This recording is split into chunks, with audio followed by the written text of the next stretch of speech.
Hello दोस्तों, कैसे हैं आप सर। दोस्तों आज हम एक नया चैप्टर स्टार्ट करने जा रहे हैं कॉस्ट एंड मैनेजमेंट अकाउंटिंग में, और मोस्ट इंपॉर्टेंट चैप्टर है दैट इज स्टैंडर्ड कॉस्टिंग। एक मोस्ट इंपॉर्टेंट चैप्टर है कॉस्ट एंड मैनेजमेंट अकाउंटिंग का स्टैंडर्ड कॉस्टिंग। मोस्ट इंपॉर्टेंट क्यों बोला जा रहा है इसको? यहां पे देखो, आप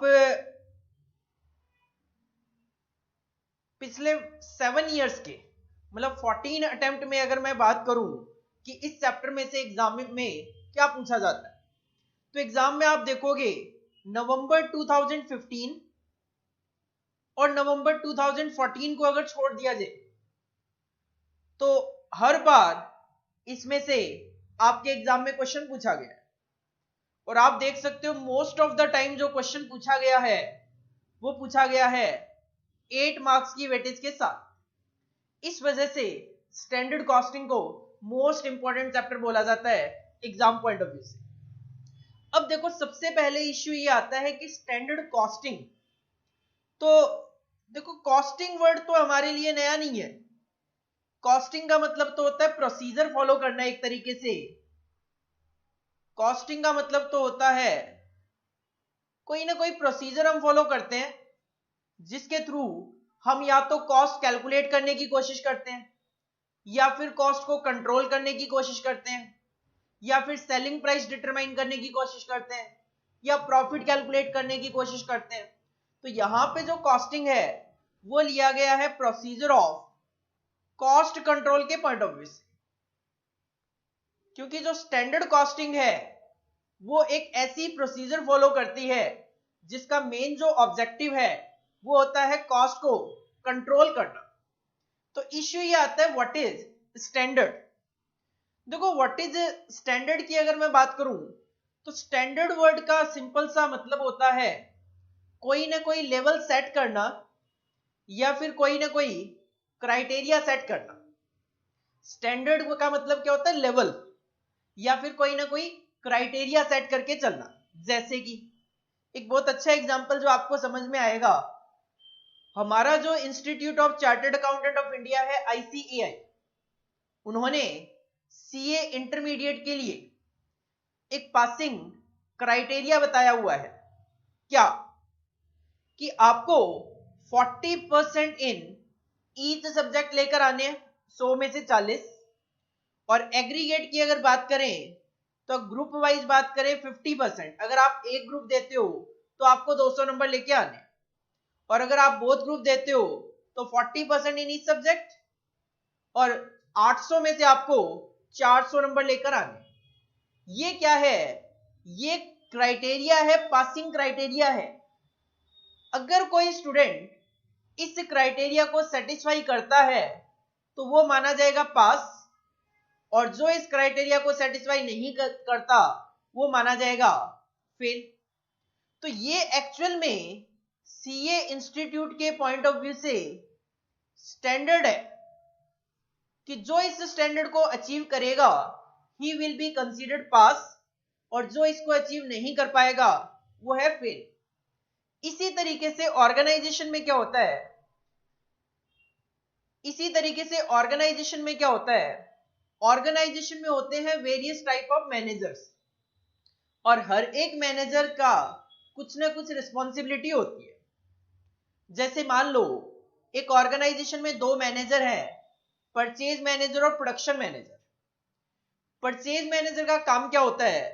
परचेज मैनेजर का काम होता है रॉ मटेरियल को सही रेट पे मार्केट से परचेज करके लाना, और प्रोडक्शन मैनेजर की रिस्पॉन्सिबिलिटी होती है प्रोडक्शन के लिए जो मटेरियल कंज्यूम किया जाएगा वो ज्यादा कंजम्पशन ना हो। परचेज मैनेजर की क्या रिस्पॉन्सिबिलिटी? मटेरियल को सही रेट पे परचेज करके लाना। प्रोडक्शन मैनेजर की क्या रिस्पॉन्सिबिलिटी? प्रोडक्शन के लिए मटेरियल का वेस्टेज ना हो ज्यादा, मटेरियल को प्रॉपरली तरीके से कंज्यूम किया जाए। अब देखो होता क्या है, जब स्टैंडर्ड कॉस्ट की बात आती है तो स्टैंडर्ड कॉस्ट का मतलब होता है कॉस्ट का एक लेवल। एक्चुअल में ऑर्गेनाइजेशन क्या करती है, organization time to time purchase manager से पूछती है, से एग्जांपल अभी दिसंबर चल रहा है, तो जनवरी के लिए से एग्जांपल ऑर्गेनाइजेशन परचेज मैनेजर को पूछती है कि जनवरी में आप जो रॉ मटेरियल है किस रेट पे परचेज करके लाओगे। परचेज मैनेजर अपने पास्ट एक्सपीरियंस के बेसिस पे और मार्केट में जो करंट सिनेरियो चल रहा होगा उसको देखते हुए, मार्केट में रिसेशन चल रहा है, इन्फ्लेशन चल रहा है, क्या चल रहा है उसको देखते हुए वो ऑर्गेनाइजेशन को एक रेट बता देता है। से एग्जांपल परचेज मैनेजर ने कहा कि जनवरी में जो भी रॉ मटेरियल आप परचेज करने के लिए मुझे बोलोगे वो मैं 5 रुपए पर केजी में परचेज कर दूं। इसी तरीके से प्रोडक्शन मैनेजर से पूछा गया कि आप जनवरी में प्रोडक्ट की एक यूनिट को बनाने के लिए कितना रॉ मटेरियल कंज्यूम करोगे। प्रोडक्शन मैनेजर से क्या पूछा गया कि जनवरी में आप प्रोडक्ट की एक यूनिट को बनाने के लिए कितना रॉ मटेरियल कंज्यूम करोगे। प्रोडक्शन मैनेजर ने भी अपने पास्ट एक्सपीरियंस के बेसिस पे और जो करंट प्रोडक्शन सिनेरियो चल रहा है फैक्ट्री में उसको ध्यान में रखते हुए बोला एक यूनिट को बनाने में 10 केजी रॉ मटेरियल लगेगा। तो ऑर्गेनाइजेशन ने क्या किया, ऑर्गेनाइजेशन ने एक स्टैंडर्ड बना लिया, क्या कि परचेज मैनेजर 5 रुपए पर केजी में परचेज कर लेगा और प्रोडक्शन मैनेजर एक यूनिट में 10 केजी रॉ मटेरियल यूज करेगा। तो इसका मतलब 50 रुपए की कॉस्ट आएगी। इसका मतलब जो स्टैंडर्ड कॉस्ट आएगी एक यूनिट के लिए वो 50 रुपए की कॉस्ट आएगी। ये केवल और केवल मैंने कौन सी कॉस्ट कंसीडर की है, ये मैंने केवल और केवल मटेरियल की बात की है। इसी तरीके से ऑर्गेनाइजेशन इनसे लेबर के बारे में, ओवरहेड के खर्चों के बारे में पूछकर अपना एक यूनिट का टोटल कॉस्ट का स्टैंडर्ड भी बना सकती है। अब देखो स्टैंडर्ड क्या बन गया, स्टैंडर्ड बन गया कि परचेज मैनेजर मटेरियल का जो स्टैंडर्ड प्राइस है वो 5 रुपए बता रहे हैं, 5 रुपए में ये परचेज करके देंगे। एक लेवल सेट हो गया कि परचेज मैनेजर रॉ मटेरियल 5 रुपए पर केजी में परचेज करेंगे और प्रोडक्शन मैनेजर के लिए एक स्टैंडर्ड सेट हो गया कि वो एक यूनिट को बनाने के लिए 10 केजी रॉ मटेरियल यूज करें। अब अगर परचेज मैनेजर 5 रुपए में परचेज कर लेते हैं तो he will be considered efficient, कि उन्होंने अपना काम एफिशिएंटली किया, 5 रुपए बोला और 5 रुपए में परचेज भी किया। 4 रुपए में कर ले तो मोर एफिशिएंट, ज्यादा एफिशिएंसी के साथ काम किया। इसी तरीके से प्रोडक्शन मैनेजर अगर 10 केजी रॉ मटेरियल यूज करके एक यूनिट बना दे तो he will be considered efficient. 9 में बना दे, 8 में बना दे और अच्छी बात है, लेकिन अगर एक्चुअल में कहानी क्या हो जाए, मान लो परचेज मैनेजर एक्चुअल में 5 रुपए की बजाय 6 रुपए पर केजी में रॉ मटेरियल परचेज करके लाए। परचेज मैनेजर ने क्या कहा था, 5 रुपए में परचेज कर दूंगा, लेकिन एक्चुअल में 6 रुपए में परचेज करके लाए। इसी तरीके से प्रोडक्शन मैनेजर से जब पूछा गया था तो 10 केजी बोला था, लेकिन एक्चुअल में उन्होंने 9 केजी रॉ मटेरियल यूज करके एक यूनिट बना दी। और ऑर्गेनाइजेशन ने जब कॉस्ट देखी तो कॉस्ट क्या दिखाई दी कि 6 रुपए पर केजी का रॉ मटेरियल आया और एक यूनिट को बनाने के लिए 9 केजी रॉ मटेरियल लगा, तो 54 रुपीज की कॉस्ट आ रही है। कॉस्ट का स्टैंडर्ड क्या था, ये क्या है अपना स्टैंडर्ड। कॉस्ट का स्टैंडर्ड था कि 50 रुपए की कॉस्ट आएगी, लेकिन एक्चुअल में जो कॉस्ट आई वो आ गई 54। तो स्टैंडर्ड तो क्या होता है, फ्यूचर के लिए एक लेवल सेट करके चलना कि किसी यूनिट को बनाने के लिए कितना रॉ मटेरियल लगेगा, किस रेट पे रॉ मटेरियल परचेज किया जाएगा, तो उसकी कितनी कॉस्ट आएगी। देन बाद में जब वो पीरियड खत्म हो जाता है, जैसे मैंने कहा ये जनवरी के लिए आपने स्टैंडर्ड बनाया, तो जब जनवरी मंथ खत्म हो जाता है तो देखा जाता है कि क्या तो स्टैंडर्ड था और क्या एक्चुअल में कॉस्ट आई। अगर एक्चुअल में कॉस्ट ज्यादा आई है, इसका मतलब एज ए ऑर्गेनाइजेशन मैं बात करूं तो ऑर्गेनाइजेशन को कहीं ना कहीं नुकसान हुआ 4 रुपए का, क्योंकि कॉस्ट आनी तो चाहिए थी 50 रुपए की, लेकिन कॉस्ट आ गई 54 रुपए की, 54 की। तो कहीं ना कहीं 4 रुपए की कॉस्ट ज्यादा आ गई, और कॉस्ट ज्यादा आना कहीं ना कहीं ऑर्गेनाइजेशन के लिए अच्छी सिचुएशन नहीं है, क्योंकि इससे उनका क्या हो जाएगा, प्रॉफिट मार्जिन कम हो जाएगा। और अकॉर्डिंगली हर एक मैनेजर जो होता है उनकी एफिशिएंसी मेजर की जाती है। जैसे परचेज मैनेजर ने कहा था 5 रुपए पर केजी में परचेज कर दूंगा, लेकिन एक्चुअल में 6 रुपए पर केजी में परचेज किया। तो इसका मतलब परचेज मैनेजर ने एफिशिएंटली काम नहीं किया। तो ऑर्गेनाइजेशन परचेज मैनेजर से पूछेगी कि भाई ये जो 5 रुपए की आपने कहा था और 6 रुपए में खरीदा, इसके पीछे क्या कारण है। इसी तरीके से जो प्रोडक्शन मैनेजर है, प्रोडक्शन मैनेजर ने कहा था 10 केजी लगेगा, लेकिन प्रोडक्शन मैनेजर ने केवल और केवल 9 केजी रॉ मटेरियल यूज करके ही प्रोडक्शन कर दिया। तो प्रोडक्शन मैनेजर से भी पूछा जाएगा कि बहुत अच्छा आपने काम किया है, किस तरीके से किया। और जो परचेज मैनेजर की वजह से कॉस्टिंग ज्यादा हो गई, क्योंकि उन्होंने 5 केजी बोला और 5 रुपए में बोला और 6 रुपए में परचेज किया, तो हो सकता है ऑर्गेनाइजेशन अपनी पॉलिसी के अकॉर्डिंगली इस पे पेनल्टी लगा दे। और प्रोडक्शन मैनेजर ने अच्छा काम किया तो हो सकता है ऑर्गेनाइजेशन अपनी पॉलिसी के अकॉर्डिंगली प्रोडक्शन मैनेजर को बोनस दे। तो स्टैंडर्ड क्या है, एक लेवल और criteria on the basis of past experience और करंट सिनेरियो सेट कर दिया जाता है। स्टैंडर्ड कॉस्ट क्या है, कॉस्ट का एक लेवल, कि कॉस्ट का स्टैंडर्ड सेट कर दिया जाता है परचेज मैनेजर और प्रोडक्शन मैनेजर से पूछ के कि इतनी कॉस्ट आएगी। बाद में उसको एक्चुअल के साथ कंपेयर किया जाता है, किस लिए, to measure the efficiency of each manager. हर एक मैनेजर की एफिशिएंसी को मेजर करने के लिए स्टैंडर्ड कॉस्टिंग अप्लाई किया जाता है। और अगर आप ज्यादा एफिशिएंट हो आपको बोनस मिल सकते हैं, कम एफिशिएंट हो आप पे पेनल्टीज वगैरह भी लग सकती है। तो इश्यू आया ये स्टैंडर्ड कॉस्टिंग क्या है। तो व्हाट इज स्टैंडर्ड कॉस्टिंग। तो स्टैंडर्ड कॉस्टिंग क्या है, it is a technique of costing. ये कॉस्टिंग की एक टेक्निक है in which the organisation prepares standards. सबसे पहले तो ऑर्गेनाइजेशन क्या करती है, स्टैंडर्ड बनाती है।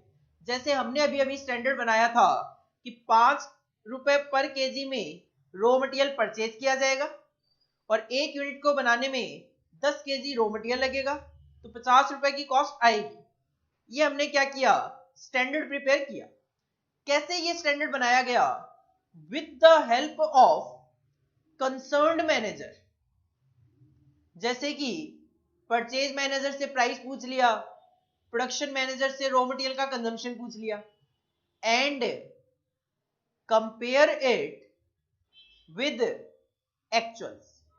और उसके बाद जब हमारे पास एक्चुअल पोजीशन आ जाती है तो हम इसको कंपेयर करते हैं कि देखो 5 रुपए की बजाय परचेज मैनेजर ने 6 रुपए में परचेज किया, प्रोडक्शन मैनेजर ने 10 रुपए की बजाय, वो 10 केजी की बजाय 9 केजी ही कंज्यूम किया। तो कॉस्ट जो आनी चाहिए थी 50 रुपए, वो आ गई 54 रुपीज की। तो हम क्या करें, कंपेयर कर रहे हैं, कंपेयर कर रहे हैं विद एक्चुअल। और ये जो डिफरेंस है बिटवीन स्टैंडर्ड एंड एक्चुअल, और इन डिफरेंस को बोला जाता है वेरिएंसेस। कॉस्ट आनी चाहिए थी 50 रुपए की, कॉस्ट आ गई 54 की, तो ये जो 4 रुपए का डिफरेंस है that is known as variances. तो स्टैंडर्ड कॉस्टिंग क्या है, स्टैंडर्ड कॉस्टिंग एक टेक्निक ऑफ कॉस्टिंग है जिसमें सबसे पहले organization with the help of concerned manager standard prepare करती है, देन उसको एक्चुअल के साथ कंपेयर करती है, और जो स्टैंडर्ड और एक्चुअल के बीच में डिफरेंसेस आते हैं these are known as variances. तो सबसे पहले तो आपके माइंड में ये क्लियर होना चाहिए स्टैंडर्ड क्या है, ऑर्गेनाइजेशन उसको किस तरीके से प्रिपेयर करती है, और स्टैंडर्ड कॉस्टिंग क्या है।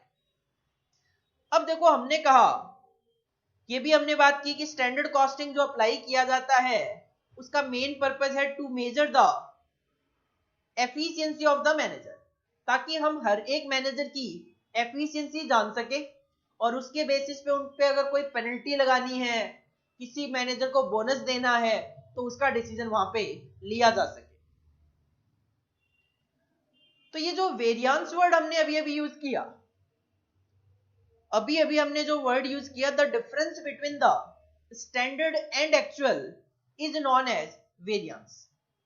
अब हमने कहा हर एक मैनेजर की एफिशिएंसी पता करनी है, तो ये जो वेरिएंस है, जो डिफरेंस है बिटवीन एक्चुअल एंड स्टैंडर्ड, जैसे मैंने कहा स्टैंडर्ड में कॉस्ट आनी चाहिए थी 50 रुपए, एक्चुअल में कॉस्ट आई 54, तो ये जो 4 रुपए का डिफरेंस दिखाई दे रहा है, 4 रुपए की जो एक्स्ट्रा कॉस्ट इनकर हो रही है, इसका अब किया जाएगा एनालिसिस। एनालिसिस का मतलब इन्वेस्टिगेशन, कि ये जो 4 रुपए की कॉस्ट इनकर हुई है एक्स्ट्रा, इसके लिए परचेज मैनेजर कितना रिस्पॉन्सिबल है और प्रोडक्शन मैनेजर कितना रिस्पॉन्सिबल है। जब हम इसका एनालिसिस करते हैं तो that is known as variance analysis, कि ये जो 4 रुपए का डिफरेंस आया, इसके पीछे क्या कारण है, कितनी रिस्पॉन्सिबिलिटी परचेज मैनेजर की है इसके पीछे और कितनी रिस्पॉन्सिबिलिटी इसके पीछे प्रोडक्शन मैनेजर की है। That is known as variance का एनालिसिस करना। देखो क्या लिखा हुआ है, variance analysis refer to the investigation as to the reason for deviation. ये जो 4 रुपए का डेविएशन आया, इसके पीछे क्या कारण है। In the financial performance from the standard, जो स्टैंडर्ड सेट किया गया और उससे ये जो 4 रुपए का डेविएशन आया, इसके पीछे क्या कारण है। Set by an organization, organization ने स्टैंडर्ड सेट किए इन इट्स बजट, अपने बजट में। ये क्यों करना चाहती है organization, it help the management to keep a control on its operational performance. ऐसा इसलिए किया जाता है ताकि हर एक मैनेजर अपने स्टैंडर्ड को अचीव करने के लिए एफर्ट करे और अपने जो भी ऑपरेशनल परफॉर्मेंस है उसको अचीव करने की कोशिश करे, और जो भी डिफरेंसेस है उसके पीछे कारण जानकर उन पे पेनल्टीज या फिर बोनस लगाए जाते हैं, या फिर फ्यूचर में परफॉर्मेंस को इंप्रूव करने के लिए इंस्ट्रक्शंस वगैरह दिए जा सकते हैं। और देखो जो वेरिएंस है, टाइप ऑफ वेरिएंस जो है वो होते तो 5 तरीके के हैं। 4 तो होते हैं कॉस्ट वेरिएंस और एक होते हैं सेल वेरिएंसेस। हमारे सिलेबस के पॉइंट ऑफ व्यू से मैं बात करूं, सीए इंटरमीडिएट के सिलेबस के पॉइंट ऑफ व्यू से मैं बात करूं, तो हमारे सिलेबस में सेल्स वेरिएंसेस नहीं है। हमारे सिलेबस में केवल और केवल कॉस्ट वेरिएंसेस हैं। और जो कॉस्ट है वो 4 तरीके की हो सकती है, material cost, labour cost, variable overhead की कॉस्ट और फिक्स्ड ओवरहेड की कॉस्ट। सिंपल सी बात है, हमें पता है कॉस्ट होती है 3, मटेरियल, लेबर एंड ओवरहेड। और ओवरहेड 2 तरीके के हो सकते हैं, it may be variable and it may be fixed. तो 4 तरीके के वेरिएंसेस हमें इस चैप्टर में एनालाइज करने हैं, material variances, labour variances, overhead variances में 2 पार्ट, एक वेरिएबल ओवरहेड वेरिएंसेस और एक फिक्स्ड ओवरहेड वेरिएंसेस। तो अभी तक का जो डिस्कशन है वो क्या कहता है, standard costing is a technique of costing in which the organization prepares standards with the help of concerned manager and compare it with the actuals, and the difference between the standard and actual is known as variances. Then variance का किया जाता है analysis, ये reason जानने के लिए कि जो स्टैंडर्ड और एक्चुअल में डिफरेंसेस हैं उसके पीछे कारण क्या है।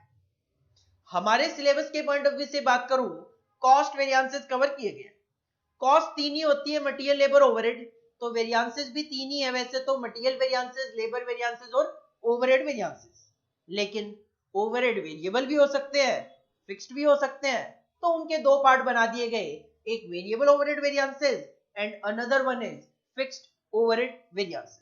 जिसमें हमें एक एक करके एनालिसिस करना है कि किस वेरिएंस के होने के पीछे क्या कारण है, जिसमें हम सबसे पहले अपना डिस्कशन स्टार्ट करेंगे मटेरियल वेरिएंसेस के साथ।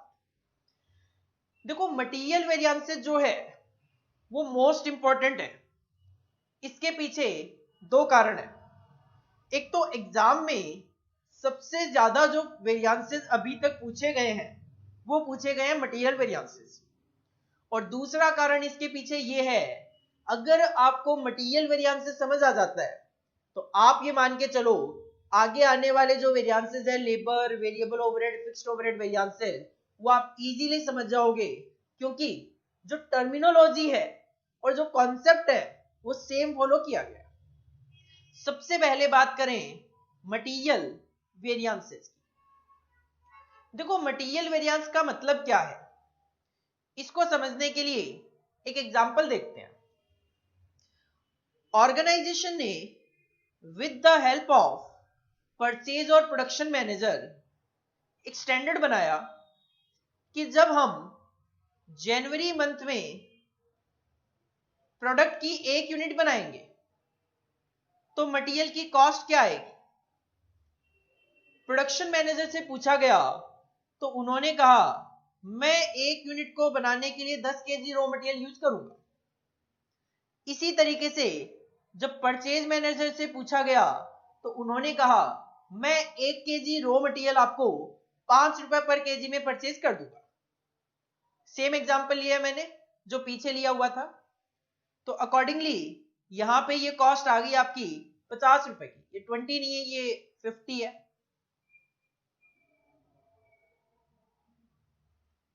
₹50।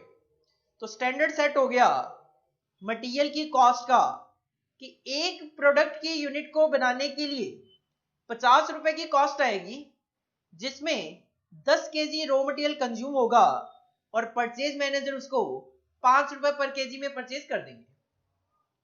जनवरी हुआ खत्म। जनवरी के एंड में सिचुएशन आ गई, एक्चुअल क्या हुआ। एक्चुअल देखा गया कि 1 यूनिट को बनाने में एक्चुअल में जो मटेरियल की कॉस्ट आई वो 72 रुपीज की आई। कैसे?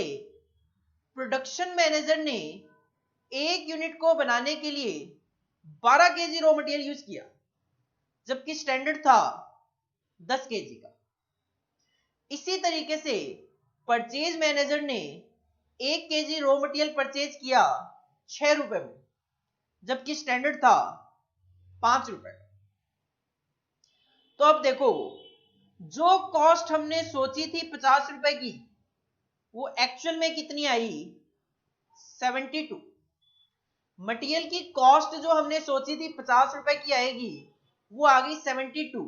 तो मटेरियल की कॉस्ट का जो डिफरेंस है, मटेरियल की कॉस्ट का जो डिफरेंस है, that is known as material cost variance. Calculation पे अभी जोर नहीं दे रहा मैं, फॉर्मूले वगैरह क्या है उसको मैं अभी डिस्कस नहीं कर रहा, अभी करेंगे। मैं जस्ट आपको एनालाइज करा रहा हूं कि मटेरियल का जो वेरिएंस है वो किस किस तरीके से कैलकुलेट किया जा सकता है। मटेरियल की कॉस्ट, एक तो आप कॉस्ट का वेरिएंस कैलकुलेट कर सकते हो कि कॉस्ट आनी तो चाहिए थी 50 रुपए की, लेकिन कॉस्ट आ गई 72 रुपीज की। इसी तरीके से परचेज मैनेजर ने कहा था कि मैं रॉ मटेरियल 5 रुपए पर केजी में परचेज कर दूंगा, लेकिन एक्चुअल में उन्होंने 6 रुपए पर केजी में परचेज किया। तो मटेरियल का जो प्राइस हमने सोचा था 5 रुपए पर केजी होगा, वो मटेरियल का प्राइस एक्चुअल में 6 रुपए पर केजी हुआ। मटेरियल का प्राइस जो स्टैंडर्ड में 5 रुपए सोचा था वो एक्चुअल में 6 रुपए हुआ। तो इसको बोल दिया जाता है material price variance. Material price variance, जो कॉस्ट में डिफरेंस कॉस्ट वेरिएंस, प्राइस का difference price variance. Production manager ने स्टैंडर्ड तो सेट करवाया था कि वो 1 यूनिट बनाने में 10 केजी रॉ मटेरियल यूज करेंगे, लेकिन एक्चुअल में 12 केजी रॉ मटेरियल यूज किया। एक यूनिट को बनाने के लिए मटेरियल यूज होना चाहिए था 10 केजी, लेकिन एक्चुअल में मटेरियल यूज हुआ 12 केजी। तो ये है मटेरियल का यूज का डिफरेंस, जिसकी वजह से इसको बोल दिया गया material usage variance. Material usage variance. तो वैसे तो मटेरियल के वेरिएंसेस होते हैं टोटलिटी में 5, लेकिन फिलहाल हम ये जो लास्ट के 2 वेरिएंस है इसको डिस्कस नहीं कर रहे। आज की क्लास का जो मेन डिस्कशन मेरा रहेगा वो रहेगा मटेरियल वेरिएंसेस की 3 वेरिएंसेस। तो मटेरियल वेरिएंसेस में सबसे पहला वेरिएंस होता है मटेरियल कॉस्ट वेरिएंस। और इस कॉस्ट में ये जो 50 रुपए की कॉस्ट है और 72 रुपीज की कॉस्ट है, ये जो आपको दिखाई दे रहा है डिफरेंस 22 रुपीज का, इस डिफरेंस के 2 कारण है। एक तो मटेरियल का प्राइस डिफर कर गया और दूसरा मटेरियल का यूसेज वेरी कर गया। तो मटेरियल कॉस्ट वेरिएंस के 2 पार्ट किए जाते हैं, एक मटेरियल का प्राइस वेरिएंस और दूसरा मटेरियल का यूसेज बोल दो, चाहे मटेरियल की क्वांटिटी वेरिएंस बोल दो, एक ही बात है। तो सबसे पहले अपने को माइंड सेट करना है, मटेरियल वेरिएंसेस के हम 3 पार्ट करते हैं। सबसे पहले मटेरियल कॉस्ट वेरिएंस कैलकुलेट किया जाता है, देन एनालिसिस किया जाता है कि इस कॉस्ट में जो डिफरेंस आया 22 रुपए का, इसके पीछे क्या कारण है। इसके पीछे 2 कारण हो सकते हैं। एक तो मटेरियल का जो प्राइस सोचा था वो वेरी कर जाए, और एक जो मटेरियल का यूसेज सोचा था वो वेरी कर जाए। मटेरियल की कॉस्ट का डिफरेंस है मटेरियल कॉस्ट वेरिएंस, प्राइस की वजह से जो डिफरेंस आएगा that is material price variance, और कंजम्पशन की वजह से जो डिफरेंस आएगा that is known as material usage variance. Clear है यहां तक? तो हमारा टारगेट क्या है आज की क्लास का, मटेरियल वेरिएंसेस में 3 वेरिएंसेस एनालाइज करना। सबसे पहले मटेरियल कॉस्ट वेरिएंस और देन उसके 2 पार्ट मटेरियल प्राइस वेरिएंस और material usage variance. Material cost variance को शॉर्ट में हम MCV लिख लिया करते हैं, मटेरियल प्राइस वेरिएंस को हम शॉर्ट में MPV लिख लिया करते हैं, और मटेरियल यूसेज वेरिएंस को हम शॉर्ट में MUV या फिर MQV लिख लिया करते हैं। यूसेज वेरिएंस कह दो चाहे क्वांटिटी वेरिएंस कह दो, एक ही बात है। हालांकि इस यूसेज वेरिएंस के भी आगे 2 पार्ट होते हैं, लेकिन आज की क्लास का हमारा डिस्कशन ये बिल्कुल नहीं होगा, क्योंकि ज्यादा टॉपिक मैं यहाँ पे कवर नहीं करवाना चाह रहा, क्योंकि स्टैंडर्ड कॉस्टिंग अपने आप में एक हैवी चैप्टर माना जाता है। तो देखो अभी तक मेरे ये समझ में आई बात कि मटेरियल वेरिएंसेस में अपने को 3 वेरिएंसेस एनालाइज करने हैं। मटेरियल कॉस्ट वेरिएंस, और उस कॉस्ट में वेरिएंस दैट इज डिफरेंस होने के 2 कारण हो सकते हैं, या तो प्राइस में डिफरेंस आया होगा या फिर यूसेज में डिफरेंस आया होगा। तो इसके फॉर्मूले बना लेते हैं। देखो मटेरियल कॉस्ट वेरिएंस जो है वो सिंपल है कि 50 रुपए की कॉस्ट आनी चाहिए थी और 72 रुपीज की कॉस्ट आई। आप एक बार सोच के देखो, मैं कहूं कि 50 रुपए की कॉस्ट आनी चाहिए थी लेकिन कॉस्ट आ गई 72। कॉस्ट का ज्यादा आना एक ऑर्गेनाइजेशन के लिए अच्छा है कि बुरा है?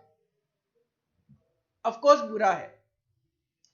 अच्छे को हम यहां पे बोलते हैं ऑर्गेनाइजेशन के लिए फेवरेबल है, और बुरे को हम बोलते हैं ऑर्गेनाइजेशन के लिए एडवर्स है। फेवरेबल को यहां पे सिंबल F से इंडिकेट किया जाता है और एडवर्स को यहां पे A से इंडिकेट किया जाता है। तो मटेरियल कॉस्ट वेरिएंस का सिंपल सा फॉर्मूला क्या बनता है, स्टैंडर्ड कॉस्ट 50 रुपए माइनस एक्चुअल कॉस्ट 72। तो जब आप ऐसा करोगे 50 माइनस 72, तो आंसर आएगा नेगेटिव में 22। Negative is the adverse for the organisation, तो इसको शो करने का तरीका है 22 ब्रैकेट में एडवर्स। प्लस या माइनस साइन यूज नहीं करने अपने को, हमें माइनस के लिए सिंबल यूज करना है ए और प्लस के लिए सिंबल यूज करना है एफ। तो मटेरियल कॉस्ट वेरिएंस अगर मैं जानना चाहूं तो एक सिंपल सा फॉर्मूला बन के आया मेरा, standard cost minus actual cost. तो मटेरियल कॉस्ट वेरिएंस का फॉर्मूला है हमारा स्टैंडर्ड कॉस्ट माइनस में actual cost. Simple, standard cost minus actual cost, this is the material cost variance. अब देखो हमने कहा कि ये जो मटेरियल की कॉस्ट में डिफरेंस आया 22 रुपीज का, इसके दो कारण है। एक तो प्राइस वेरी कर गया, मैंने तो सोचा था 5 रुपए पर केजी में purchase manager raw material purchase करेगा, लेकिन परचेज मैनेजर ने रॉ मटेरियल परचेज किया 6 रुपए में। तो 5 माइनस 6, 1 रुपए उसने ज्यादा लगा दिया। 1 रुपए परचेज मैनेजर ने ज्यादा लगा दिया, लेकिन ये 1 रुपए तो पर केजी है, 1 रुपए तो पर केजी है। क्या परचेज मैनेजर ने केवल और केवल 1 केजी रॉ मटेरियल यूज किया या फिर 1 केजी रॉ मटेरियल परचेज किया? नहीं, एज पर माई एग्जाम्पल यहां पे 12 केजी रॉ मटेरियल यूज किया गया है और मैं अज्यूम कर रहा हूं कंपनी के पास ना कोई opening stock of raw material, ना कंपनी के पास कोई closing stock of raw material. तो कंपनी ने 12 केजी ही रॉ मटेरियल परचेज भी किया और 12 केजी रॉ मटेरियल ही कंज्यूम भी किया, ये मेरी एजम्पशन है। तो अगर 1 रुपए की कॉस्ट उसने एक्स्ट्रा पे की 1 केजी पे, तो सिंपल सी बात है 12 केजी पे उसने कितना एक्स्ट्रा पे किया होगा? 12 रुपए। तो फॉर्मूला क्या बना? स्टैंडर्ड प्राइस 5 रुपए माइनस एक्चुअल प्राइस 6 रुपए, और इसको टोटल में कन्वर्ट करने के लिए मल्टीप्लाई बाई जितनी क्वांटिटी परचेज मैनेजर ने परचेज करी और प्रोडक्शन मैनेजर ने कंज्यूम करी। देखो यहां पे फॉर्मूला देखना, मटेरियल प्राइस वेरिएंस का standard price minus actual price multiply by actual quantity purchased multiply by actual quantity purchased और actual quantity consume. Material price variance का फॉर्मूला क्या है? Standard price minus actual price multiply by actual quantity of raw material purchased और consume. देखो जिन question में opening stock of raw material और closing stock of raw material नहीं होता, उस क्वेश्चन में मैं चाहे क्वांटिटी कंज्यूम्ड लिख दूं 12 केजी, क्वांटिटी परचेज लिख दूं 12 केजी, डजंट मैटर, कोई फर्क नहीं पड़ता, आंसर तो सेम ही कैलकुलेट होके आएगा। लेकिन जिन क्वेश्चन में opening stock of raw material, closing stock of raw material वगैरह हो, उन क्वेश्चन में quantity of raw material purchased और quantity of raw material consumed में भी डिफरेंट। तो सर उस सिचुएशन में हमें यहां पे परचेज यूज करना है या फिर कंज्यूम्ड यूज करना है? आप दोनों में से कोई भी यूज कर सकते हो। सर क्या आंसर सेम आएगा इससे? ऑफ कोर्स नहीं, सेम तो नहीं आएगा। सेम केवल उन क्वेश्चन में आएगा जहां पे ओपनिंग और closing stock of raw material नहीं होंगे, लेकिन जहां पे ओपनिंग और closing stock of raw material होंगे वहां पे परचेज्ड क्वांटिटी और कंज्यूम्ड क्वांटिटी डिफरेंट हो सकती है। अगर ओपनिंग और क्लोजिंग स्टॉक सेम ना हो तो, अगर आप कहो सर ओपनिंग स्टॉक भी 500 केजी था, क्लोजिंग स्टॉक भी 500 केजी है, तब तो ठीक है, परचेज और कंज्यूम्ड सेम ही कैलकुलेट होके आएगा। लेकिन जहां पे परचेज्ड और कंज्यूम्ड क्वांटिटी वेरी करेगी, वहां पे मटेरियल प्राइस वेरिएंस का आंसर दोनों से अलग अलग आएगा और दोनों ही वैलिड कंसीडर किए जाते हैं, सही एज्यूम किए जाते हैं, सही डीम्ड किए जाते हैं as per our study material. हमारे स्टडी मटेरियल में ये दोनों गिवन है। तो सर फिर ये दो अलग अलग होने के पीछे कारण क्या है? देखो इसके पीछे कारण एक सिंपल सा है। मान लो जनवरी मंथ की हम बात कर रहे हैं, जनवरी मंथ में एक परचेज मैनेजर ने 5000 यूनिट रॉ मटेरियल की परचेज की। जनवरी मंथ में एक परचेज मैनेजर ने 5000 unit of raw material purchase की। हर एक यूनिट पे 1-1 रुपए उसने एक्स्ट्रा कॉस्ट पे की। बात वही मान लेते हैं 5 रुपए का स्टैंडर्ड था, लेकिन 6 रुपए एक्चुअल में परचेज करके लाया, तो 5000 रुपए वो एक्स्ट्रा पे करके आया। अब देखो, ऑर्गेनाइजेशन टू ऑर्गेनाइजेशन ये डिपेंड करता है। कुछ ऑर्गेनाइजेशन तो कहती है 5000 यूनिट परचेज मैनेजर ने परचेज की जनवरी मंथ में, 1 रुपया उसने एक्स्ट्रा पे किया, तो उसकी वजह से हमारी 5000 रुपए की एक्स्ट्रा कॉस्ट इनकर होगी। बिल्कुल ठीक बात है। परचेज मैनेजर ने जनवरी में 5000 यूनिट परचेज की, हर एक यूनिट पे 1-1 रुपया एक्स्ट्रा पे किया, तो 5000 रुपए की ऑर्गेनाइजेशन के पॉइंट ऑफ व्यू से एक्स्ट्रा कॉस्ट इनकर हो गई ड्यू टू परचेज मैनेजर। कुछ कंपनीज का सिस्टम ये होता है कि ठीक है, परचेज मैनेजर ने 5000 यूनिट परचेज तो की है जनवरी मंथ में, लेकिन जनवरी में कंज्यूम केवल 4000 ही हुई।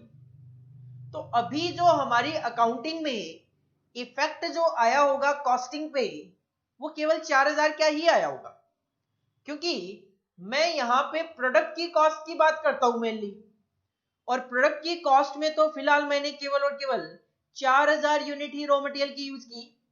1 रुपए एक्स्ट्रा पे करने की वजह से जो कॉस्ट है उसमें 4000 रुपए का ही इंपैक्ट दिखाई दे रहा है प्रोडक्ट की कॉस्ट में।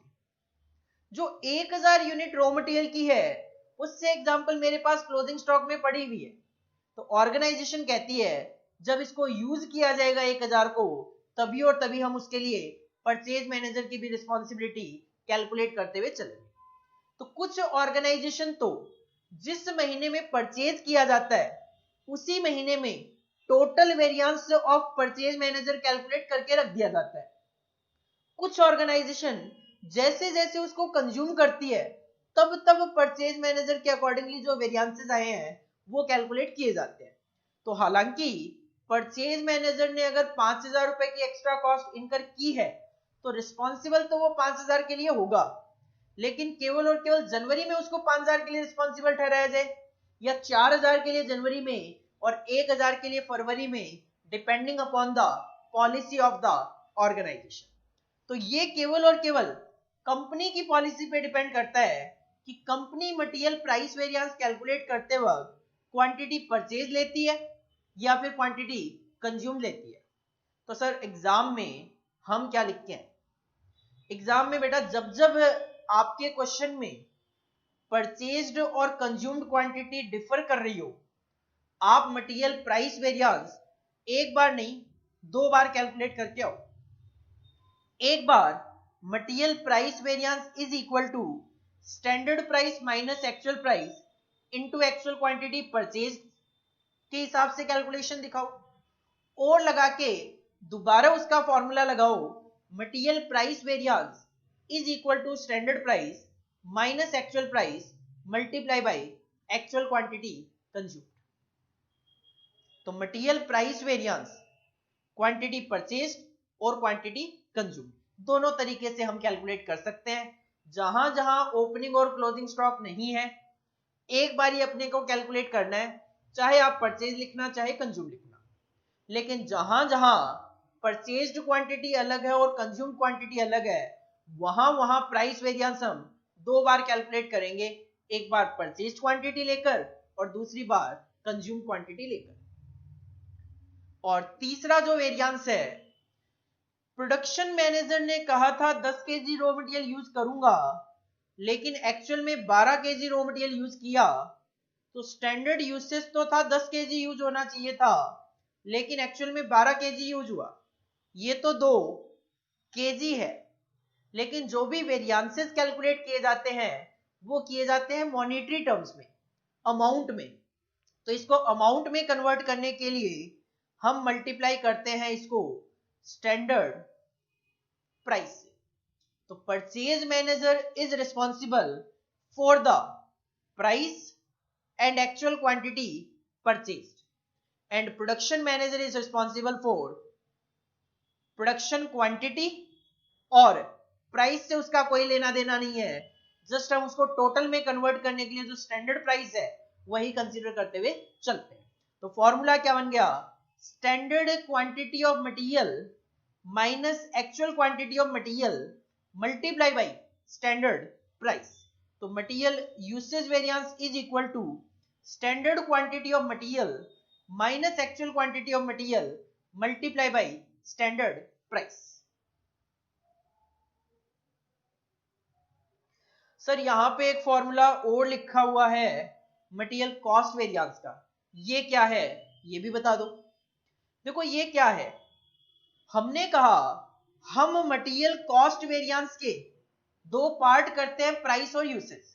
तो सिंपल सी बात है, अगर आप कहते हो ये 100 रुपए पॉजिटिव है और ये अगर 200 रुपए पॉजिटिव है, तो सिंपल सी बात है ये 300 रुपए पॉजिटिव रहा होगा, क्योंकि प्राइस और यूसेज वेरिएंस कोई अलग से वेरिएंस नहीं है। आप कॉस्ट वेरिएंस का ही एनालिसिस कर रहे हो कि इसके पीछे कारण क्या है, प्राइस की वजह से कितना डिफरेंस और यूसेज की वजह से कितना डिफरेंस। तो प्राइस और यूसेज वेरिएंस का जो समअप है that is the material cost variance. तो सिंपल आप देख सकते हो material price variance plus material usage variance is equal to material cost variance.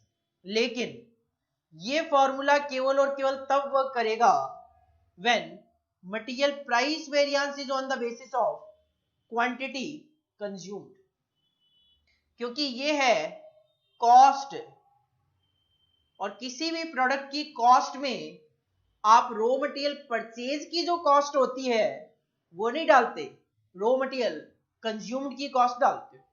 तो ये material price variance plus material usage variance formula केवल और केवल तब वर्क करेगा जब आपने मटेरियल प्राइस वेरिएंस में क्वांटिटी कंज्यूम्ड अप्लाई किया होगा।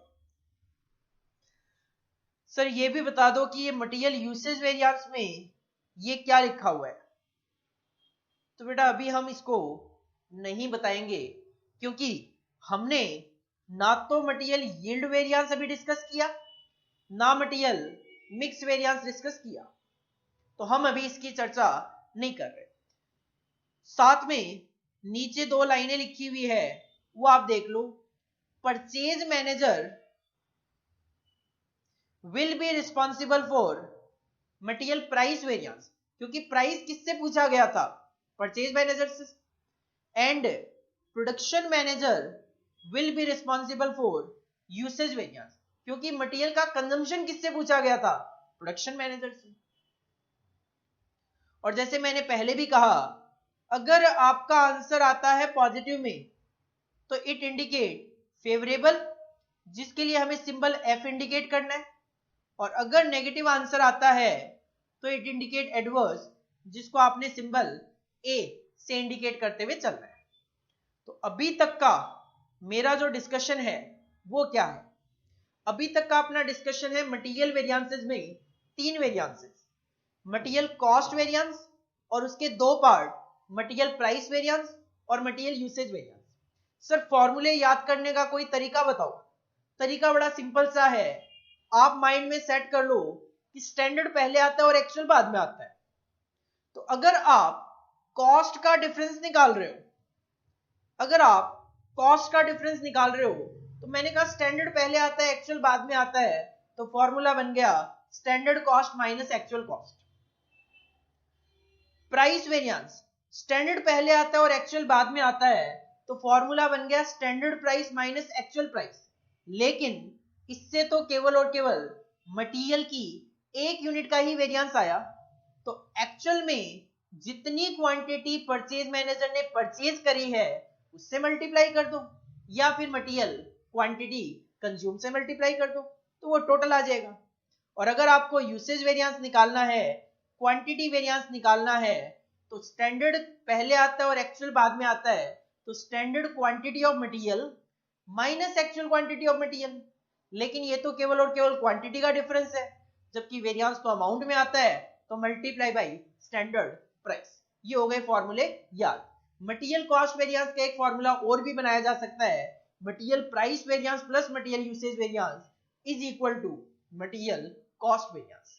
लेकिन ये फॉर्मूला केवल तब वर्क करेगा जब आपने material price variance consumed quantity consider करके निकाला हो। परचेज मैनेजर किसके लिए रिस्पॉन्सिबल है? प्राइस वेरिएंस के लिए, और प्रोडक्शन मैनेजर यूसेज वेरिएंस के लिए। अगर आंसर पॉजिटिव आया तो फेवरेबल, नेगेटिव आया तो एडवर्स। फेवरेबल के लिए सिंबल F, एडवर्स के लिए सिंबल A। अब देखो, मैंने तो आपको यहां पे वेरिएंस एनालाइज करवाते वक्त ये बोला कि स्टैंडर्ड भी हमने 1 यूनिट का बनाया और एक्चुअल में भी हम 1 यूनिट बना रहे हैं। लेकिन क्या ये जरूरी है कि जितनी यूनिट का मैं स्टैंडर्ड बना के चलूं उतनी ही यूनिट एक्चुअल में मैंने during the month of January produce करी? स्टैंडर्ड तो मैं 1 के लिए बना लूं, 5 के लिए बना लूं, 10 के लिए बना लूं, लेकिन एक्चुअल में 1 यूनिट थोड़ा ना प्रोड्यूस करूंगा, तो एक्चुअल में प्रोडक्शन यूनिट ज्यादा हो सकती है। तो क्या उस सिचुएशन में क्या किया जाए? तो देखो, उस सिचुएशन में करना क्या है, ये स्टैंडर्ड सेम है, ये 50 रुपए है बस, और ये एक्चुअल जो है, एक्चुअल में इस बार मैंने क्या करा, मैंने मान लिया कि एक्चुअल में हमने 1 नहीं 100 यूनिट बनाई है।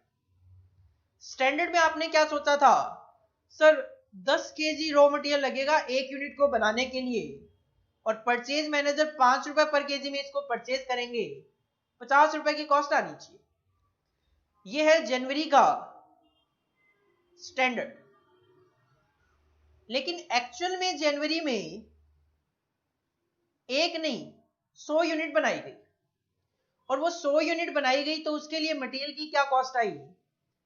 एक्चुअल में 1200 केजी रॉ मटेरियल यूज किया गया, और एक्चुअल में परचेज मैनेजर ने 6 रुपए पर केजी के अकॉर्डिंगली मटेरियल परचेज किया, तो कॉस्ट आ गई 7200 की।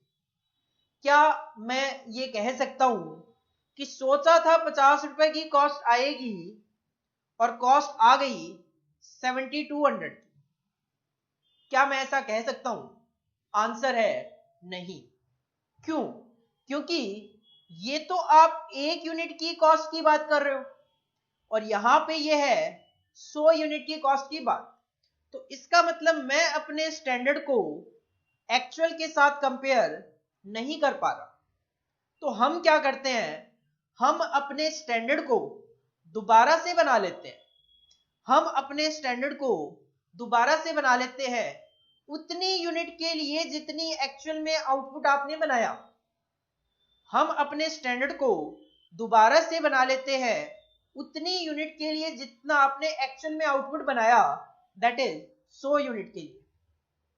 तो आप यही तो कहना चाहते हो कि अगर 50 रुपए की कॉस्ट आनी चाहिए थी 1 यूनिट के लिए, तो इसका मतलब 100 यूनिट के लिए 5000 की कॉस्ट आनी चाहिए थी। या फिर आप कहना चाहते हो कि सर अगर 10 केजी रॉ मटेरियल यूज होना था 1 यूनिट को बनाने के लिए, तो इसका मतलब 100 यूनिट को बनाने के लिए 1000 केजी यूज होना चाहिए था। तो अगर मैं प्राइस की अगर बात करूं, तो प्राइस आप देखोगे वही रखना है जो कि स्टैंडर्ड प्राइस डिसाइड हुआ था। आप या तो क्या करो, क्वांटिटी जो है उसको कन्वर्ट कर लो एक्चुअल आउटपुट के अकॉर्डिंगली, कि 10 केजी रॉ मटेरियल अगर लगना था 1 यूनिट को बनाने के लिए, तो 100 यूनिट को बनाने के लिए 1000 केजी, और जो प्राइस है उससे मल्टीप्लाई कर दोगे, कॉस्ट आ जाएगी। या फिर कॉस्ट को कन्वर्ट कर लो कि 50 रुपए की कॉस्ट आनी थी 1 यूनिट के लिए, तो 100 यूनिट के लिए 5000 रुपए की कॉस्ट आनी चाहिए थी, और प्राइस से डिवाइड करके क्वांटिटी पे पहुंचो। ये जो बॉक्स बना हुआ है, ये नॉर्मली हमें मोस्ट ऑफ द क्वेश्चन में कैलकुलेशन करनी पड़ती है, क्योंकि अब आप कंपेयर कर सकते हो कि 100 यूनिट के लिए कॉस्ट आनी चाहिए थी 5000, कॉस्ट आ गई 7200, 2200 रुपए की कॉस्ट ज्यादा आ गई। या फिर आप कह सकते हो 5 रुपए का प्राइस लगना चाहिए था, 6 रुपए का प्राइस लग गया, 1200 केजी के लिए, तो 5 माइनस 6 इंटू 1200 रुपए की कॉस्ट एक्स्ट्रा लग गई, तो 2200 रुपए कॉस्ट ज्यादा लग गई, प्राइस की वजह से 1200 रुपए ज्यादा लग गए, और क्वांटिटी की वजह से 1000 केजी लगना चाहिए था, 1200 केजी लगा तो 200 केजी ज्यादा लग गया, 5 रुपए के हिसाब से 1000 रुपए इसके ज्यादा लग गए, तो 1000 प्लस 1200 इज इक्वल टू 2200 रुपए की एक्स्ट्रा कॉस्ट आ गई। हम करते वक्त क्या करते हैं, हम ये जो क्वांटिटी है, इस क्वांटिटी को स्टैंडर्ड फॉर एक्चुअल आउटपुट में कन्वर्ट कर लेते हैं कि 10 केजी रॉ मटेरियल लगना था एक के लिए, तो 100 के लिए it should be 1000, price copy कर लेते हैं 5 रुपए का और मल्टीप्लाई करके कॉस्ट निकाल लेते हैं। ये है क्वांटिटी, ये है प्राइस, और क्वांटिटी को प्राइस से मल्टीप्लाई किया जाए तो ये आती है अमाउंट। फिर से ये क्वांटिटी, ये प्राइस और ये अमाउंट, ये क्वांटिटी, ये प्राइस और ये अमाउंट। ये पर यूनिट नहीं है, इसको काट देना, ये 5000 रुपए है 100 यूनिट के लिए। तो ये क्वांटिटी जो है, इस क्वांटिटी को बोला जाता है स्टैंडर्ड क्वांटिटी। इसका पढ़ने का तरीका देखो क्या है, यहीं से देखो, इसको पढ़ने का तरीका है standard quantity for standard output, standard price, standard amount को बोलते हैं हम cost, standard cost for standard output. दोबारा एक बार, standard quantity for standard output, standard price, standard cost for standard output. तो ये हो गई standard quantity for actual output, standard price, standard cost for actual output. ये हो गया actual quantity for actual output, actual price और actual cost for actual output. Issue है sir ये क्वांटिटी कैसे कैलकुलेट कर रहे हैं हम, 10 केजी लगेगा एक यूनिट के लिए, तो 100 के लिए इट विल बी 1000। सर इसका फॉर्मूला रटवा दो, याद करवा दो। अगर आपको फॉर्मूला ही याद करने की आदत है तो ये लो फॉर्मूला, इसको बोला गया standard quantity for actual output. Formula क्या बना, standard quantity for standard output, तो standard quantity of material 10 KG divided by standard output और multiply by 100 that is actual output. बाकी ये जनरल कैलकुलेशन है, फॉर्मूला अपने को रटने की आदत वो जरूरत नहीं है बिल्कुल भी, हम इजीली इसको अपनी मैथमेटिकल कैलकुलेशन में सॉल्व कर सकते हैं। सर ये क्या है, ये एक्चुअल में हमारा चलेगा वर्किंग नोट।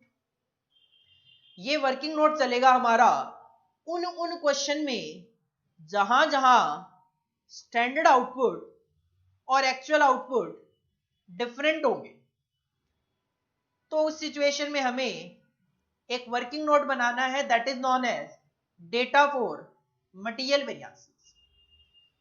क्योंकि सिंपल सी बात यह है, अगर आपका स्टैंडर्ड यूनिट भी उतनी ही है जितनी कि आपने एक्चुअल में बनाई, तो मुझे बीच में कोई स्टैंडर्ड फॉर एक्चुअल आउटपुट बनाने की जरूरत तो नहीं है। आप सीधा सीधा कह पा रहे हो सर 50 रुपए कॉस्ट आनी चाहिए थी, 72 आ गई, 22 रुपए का डिफरेंस है। लेकिन जब जब आपका स्टैंडर्ड आउटपुट अलग है और एक्चुअल आउटपुट अलग है, तो आप इस कॉस्ट को इस कॉस्ट के साथ कंपेयर नहीं कर सकते, तो आपको बनाना पड़ेगा अपना स्टैंडर्ड फिर से एक्चुअल आउटपुट के। और जब आप ये बना लोगे, जब आप ये वाला बॉक्स बना लोगे, तो फिर फॉर्मूले अप्लाई करने के पॉइंट ऑफ व्यू से हमारे लिए इसकी कोई रेलेवेंसी नहीं होगी। फॉर्मूले अप्लाई करने के पॉइंट ऑफ व्यू से इसकी कोई रेलेवेंसी नहीं होगी, क्योंकि हम वेरिएंसेस तो स्टैंडर्ड फॉर एक्चुअल आउटपुट और actual for actual output that is 100 unit का जो डेटा है उसी को कंपेयर करके कैलकुलेट करते हैं। इसको हमें इस तरीके से प्रेजेंट करना है। Data for material variance 3 column चलेंगे, कितना आउटपुट सोचा था और उस आउटपुट के लिए कितनी क्वांटिटी ऑफ मटेरियल सोची, क्या प्राइस सोचा और क्या कॉस्ट सोची। एक्चुअल में आपने कितनी यूनिट बनाई और उसके लिए कितनी एक्चुअल क्वांटिटी मटेरियल की यूज करी, एक्चुअल प्राइस क्या रहा परचेज ऑफ मटेरियल का और एक्चुअल कॉस्ट क्या आई। और अगर ये स्टैंडर्ड आउटपुट और ये एक्चुअल आउटपुट वेरी करेंगे तो ये स्टैंडर्ड इस एक्चुअल के साथ कंपेरेबल नहीं है। तो हम बनाएंगे अपने स्टैंडर्ड को फिर से स्टैंडर्ड उतनी यूनिट के लिए जितनी कि आपने एक्चुअल में बनाई होगी, और उसके लिए हम कैलकुलेशन करेंगे क्वांटिटी की बाय यूजिंग दिस फॉर्मूला। और जब ये क्वांटिटी आ जाएगी तो ये वाला प्राइस यहां पे कॉपी करके क्वांटिटी को प्राइस से मल्टीप्लाई करके अमाउंट आ जाएगी। और जैसे ही हमारा ये बॉक्स कंप्लीट हो जाएगा, हम लगाना शुरू करेंगे फॉर्मूले, जिसके लिए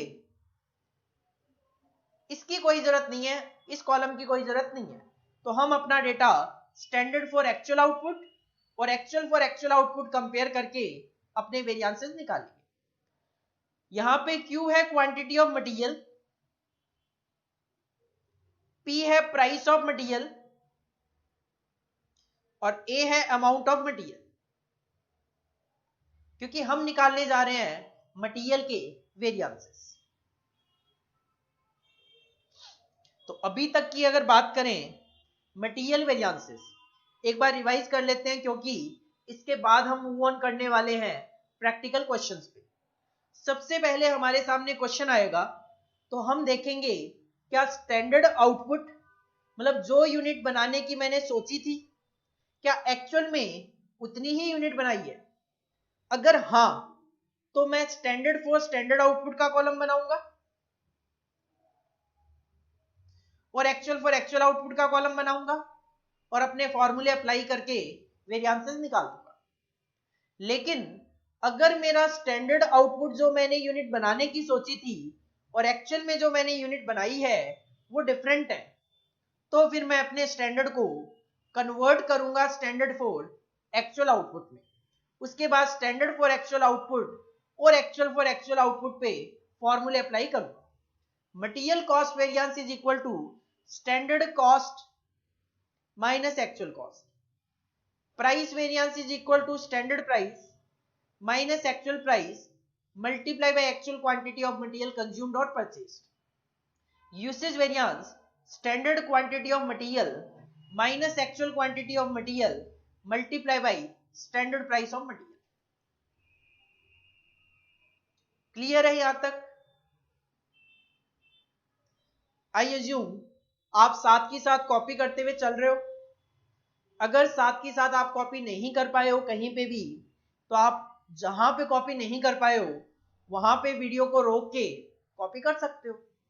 इसी वजह से मैं यहाँ पे ज्यादा ब्रेक नहीं दे रहा बीच बीच में कि कॉपी करो, क्योंकि देखो वीडियोस है, सिंपल सी बात है, मुझे आप अपने हिसाब से चला सकते हो। ठीक है, वीडियो रोक के आप कभी भी कॉपी कर सकते हो।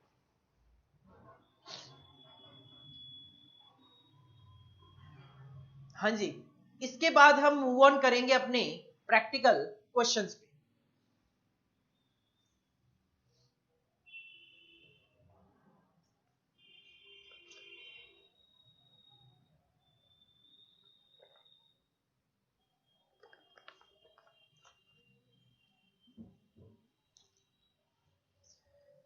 निकाल लो अपना असाइनमेंट, अपने notes,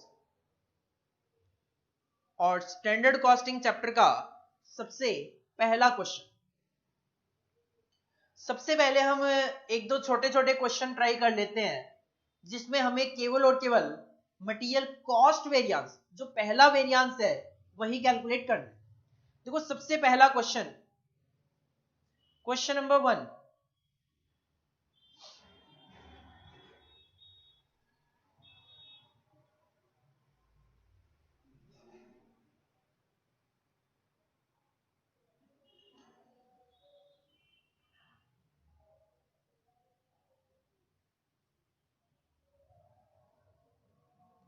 question number 1, Ram casting furnished following information for production of 4800 units. एक कंपनी है राम कास्टिंग, उन्होंने हमें फॉलोइंग इंफॉर्मेशन दी है कितनी यूनिट के लिए? 4800 यूनिट्स के लिए। स्टैंडर्ड मटेरियल क्या सोचा इन्होंने? 10 केजी रॉ मटेरियल यूज करेंगे एक यूनिट के लिए और उसका प्राइस होगा 10 रुपए पर केजी।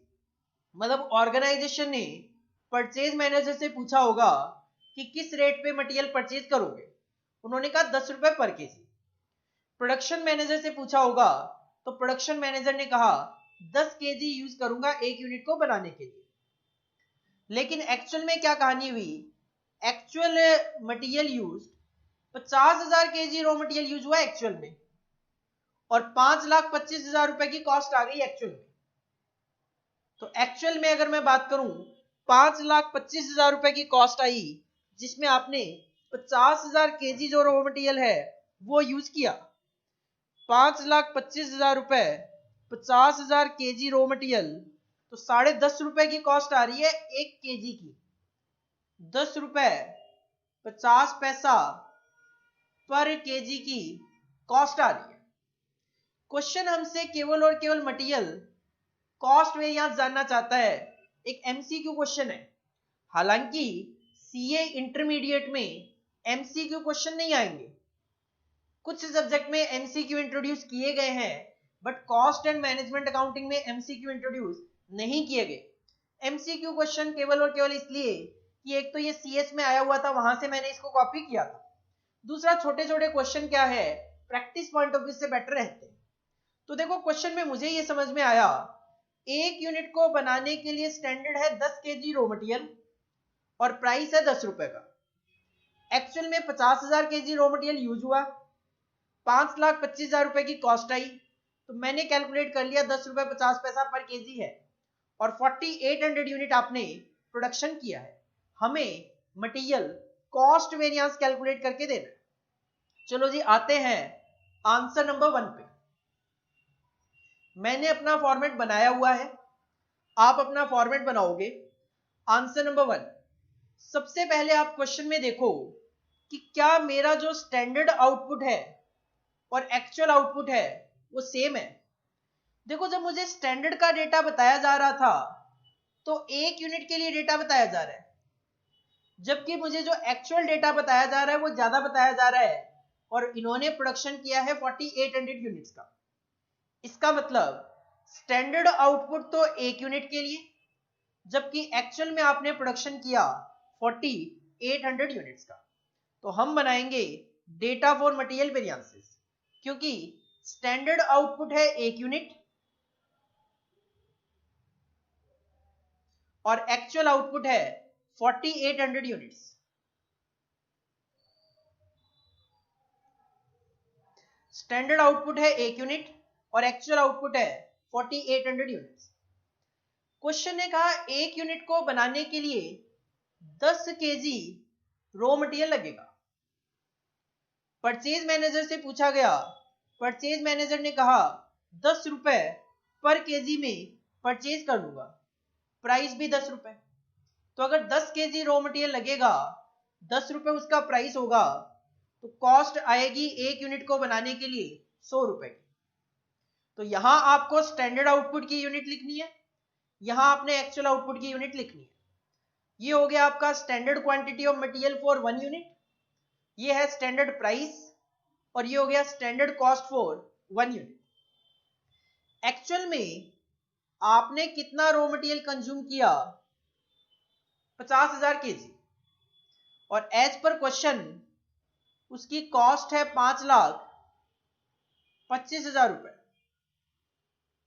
और मैंने रेट निकाल लिया 5,25,000 रुपए की। अगर कॉस्ट है 50,000 केजी की तो 5,25,000 डिवाइडेड बाई 50,000, रेट आ गया 10 रुपए 50 पैसे का।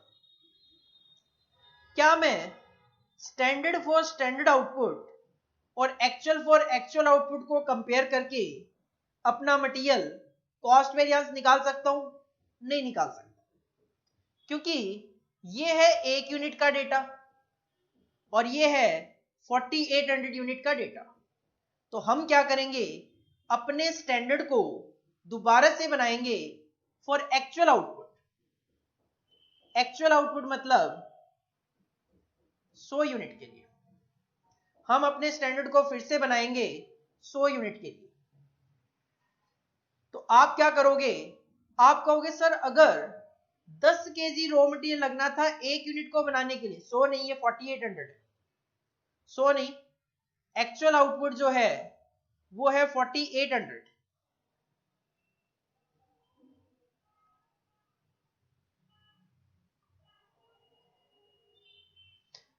एक्चुअल आउटपुट है इस क्वेश्चन में आपका 4800।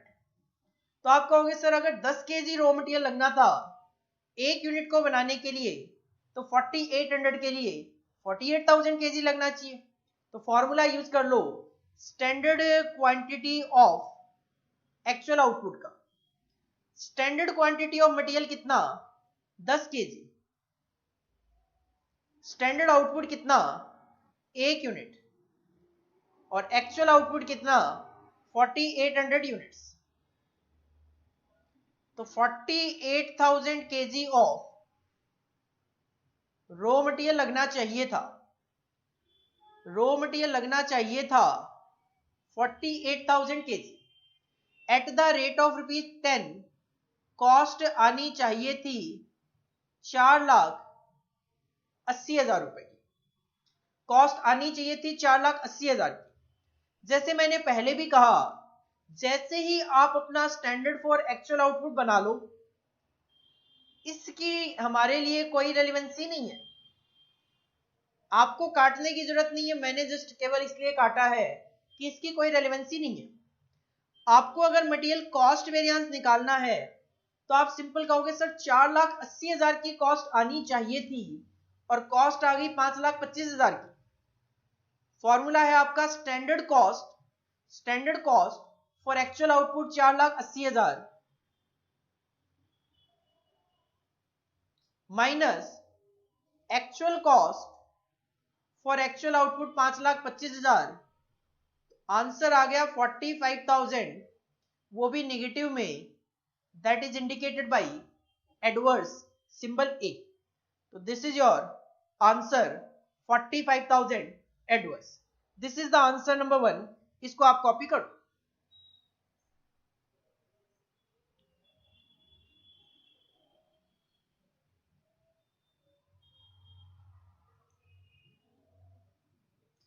इसके बाद नेक्स्ट क्वेश्चन पे मूव करते हैं। क्वेश्चन नंबर 2, बिल्कुल सेम तरीके का ही क्वेश्चन है, nothing new. Question number 2, the standard cost card, underline कर लो स्टैंडर्ड कॉस्ट कार्ड। देखो स्टैंडर्ड कॉस्ट का मतलब है जो कॉस्ट हमने सोची थी वो, लेकिन स्टैंडर्ड कॉस्ट कार्ड की स्पेशलिटी यह है कि स्टैंडर्ड कॉस्ट कार्ड हमेशा 1 यूनिट का बनता है। स्टैंडर्ड कॉस्ट कार्ड की स्पेशलिटी यह है कि स्टैंडर्ड कॉस्ट कार्ड एक ऐसा कार्ड, एक ऐसी स्लिप जिसमें कि 1 यूनिट को बनाने के लिए क्या कॉस्ट आनी चाहिए। स्टैंडर्ड कॉस्ट का मतलब क्या कॉस्ट आनी चाहिए। एक कार्ड जिसमें 1 यूनिट की स्टैंडर्ड कॉस्ट क्या आनी चाहिए वो लिखा जाता है। तो जब भी क्वेश्चन में आपको बोल दिया जाए कि स्टैंडर्ड कॉस्ट कार्ड का ये डेटा है, तो आप मान के चलना कि जो स्टैंडर्ड आउटपुट है वो 1 यूनिट ही आपका होगा। The standard cost card shows the following details relating to material requirement for production 1 kg of groundnut oil। हालांकि यहां पे लिखा हुआ है कि 1 kg of groundnut oil produce करने के लिए हमने ये स्टैंडर्ड कॉस्ट कार्ड बनाया। तो स्टैंडर्ड आउटपुट हो गया आपका 1 kg। क्वांटिटी ऑफ ग्राउंडनट इन्होंने सोची है 3 kg ग्राउंडनट लगेगा। प्राइस सोचा है 1.5 पर केजी, ये तो था standard. Actual production data are, actual data ये है, production during the month 1000 kg आपने किया, स्टैंडर्ड आउटपुट था 1 kg, लेकिन एक्चुअल आउटपुट है 1000 kg, तो हमें डेटा फॉर मटेरियल वेरिएंसेस बनाना पड़ेगा। क्वांटिटी जो आपने यूज की है वो की है 3500 kg, और प्राइस जो एक्चुअल में रहा ग्राउंडनट का वो रहा 2 रुपए पर केजी, और हमें केवल और केवल अगेन मटेरियल कॉस्ट वेरिएंस ही कैलकुलेट करके देना है। ठीक है, मूव ऑन करते हैं आंसर नंबर 2 पे।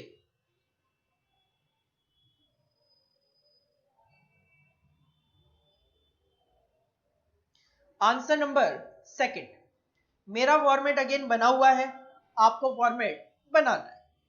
बनाओ, फॉर्मेट बनाओ।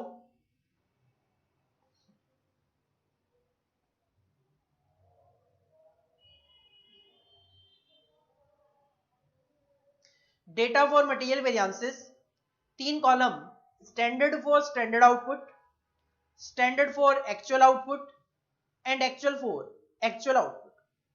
आप क्वेश्चन में सबसे पहले स्टैंडर्ड आउटपुट देखोगे, स्टैंडर्ड आउटपुट है आपका 1 kg, लेकिन एक्चुअल आउटपुट कितना है? एक्चुअल आउटपुट है आपका 1000 kg, एक्चुअल आउटपुट है आपका 1000 kg। तो आप जो स्टैंडर्ड फॉर एक्चुअल आउटपुट बनाओगे वो 1000 kg के लिए बनेगा। 1 kg ग्राउंडनट ऑयल बनाने के लिए आपने सोचा था 3 kg ग्राउंडनट लगेगा, 3 kg ग्राउंडनट लगेगा, और आपने सोचा था 1.5 पर केजी के अकॉर्डिंगली आप इसको परचेज कर लोगे, तो कॉस्ट आएगी 4.5 रुपए की, ऐसा आपका सोचना था। लेकिन एक्चुअल में आपने 1000 kg ग्राउंडनट ऑयल का प्रोडक्शन किया, और उसके लिए आपने 3500 kg ग्राउंडनट यूज किया 2 रुपये पर केजी के अकॉर्डिंगली। तो एक्चुअल में आपने क्वांटिटी यूज की 3500 kg at the rate of ₹2 पर केजी, कॉस्ट आ गई आपकी 7000 की। मैं अपने स्टैंडर्ड फॉर स्टैंडर्ड आउटपुट को एक्चुअल फॉर एक्चुअल आउटपुट के साथ कंपेयर नहीं कर सकता, क्योंकि स्टैंडर्ड आउटपुट 1 kg और एक्चुअल आउटपुट 1000 kg है। तो मैं अपने स्टैंडर्ड को एक्चुअल आउटपुट 1000 kg के लिए बनाऊंगा कि 3 kg अगर मटेरियल यूज होना था 1 kg ग्राउंडनट ऑयल के लिए, तो 1000 के लिए कितना? अगर 3 kg मटेरियल यूज होना था 1 kg के लिए, तो 1000 kg प्रोडक्शन के लिए it should be 3000 kg। 3000 kg raw material use होना चाहिए था, at the rate of 1.5 cost आनी चाहिए थी 4500 की। इसकी कोई रेलेवेंसी नहीं है, कॉस्ट आनी चाहिए थी 4500 की, बट कॉस्ट आ गई 7000 रुपए की, 2500 रुपए एक्स्ट्रा कॉस्ट आ गई। This is the adverse for the organization. Question की रिक्वायरमेंट है मटेरियल कॉस्ट वेरिएंस निकालो, तो फॉर्मूला है material cost variance is equal to standard cost for actual output minus actual cost for actual output.